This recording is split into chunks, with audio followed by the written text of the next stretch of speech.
వచ్చేటప్పటికి బాదుడే బాదుడు ధరలు కొండెక్కి బతుకు బరువెక్కి విలవిల్లాడుతున్న సామాన్యుడు నిత్యావసర సరుకులపై డీజిల్ ధర పెంపు ప్రభావం టారెత్తుస్తున్న వంట నూనె ధరలు చుక్కలనంటిన కూరగాయల ధరలు ఎగబాకుతున్న బియ్యం పప్పుల ధరలు గత ఏడాదితో కాదు గత నెలతో పోల్చిన పెరిగిన ధరలు అదుపు చేయడంలో విఫలమైన చంద్రబాబు సర్కార్ చమురు ధర నియంత్రిస్తాన్ని ఎన్నికల ముందు మేనిఫెస్టోలో హామీ ఇక లోకేష్ అయితే పెట్రోల్ బంకుల ముందు నిల్చుని మరీ సెల్ఫీ ఛాలెంజ్లు డీజిల్ ధర పెంపు నిత్యావసర సరుకుల మీద తీవ్ర ప్రభావం చూపుతోంది. దేశంలో ఎక్కడా లేని విధంగా మన రాష్ట్రంలో పెరిగిన పెట్రోల్ ధర నిత్యావసర రూపంలో ప్రజల్ని భయకంపితులను చేస్తున్నాయి అన్నటువంటిది హైలైట్ చేశారు. మాఫియా రాజ్యం రాజభోజ్యం పాపాగ్నిలో ఇసుక తవ్వకాల మీద జాతీయ హరిత ట్రిబ్యునల్ కన్నెర్ర వైఎస్ఆర్ జిల్లాలో పర్యావరణానికి తీవ్రస్థాయిలో విఘాతం కలుగుతుండటంతో ఎన్జీటీని ఆశ్రయించిన ఓ రైతు క్షేత్రస్థాయిలో తనిఖీ చేసి 4 వారాల్లోగా నివేదిక ఇవ్వాలని వైఎస్ఆర్ జిల్లా కలెక్టర్కి ఆదేశం.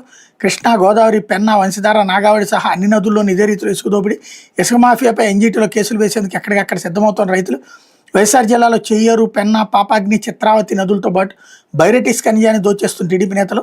ఉమ్మడి చిత్తూరు జిల్లాలోని పెట్టిరైపోతున్న ఇసుక మాఫియా రాష్ట్ర వ్యాప్తంగా ఇదే తంతు జేసీబీలు ప్రొక్లైన్ ద్వారా రెయిన్బౌల తవ్వకాలు రవాణా అన్నటువంటి వార్తని హైలైట్ చేశారు.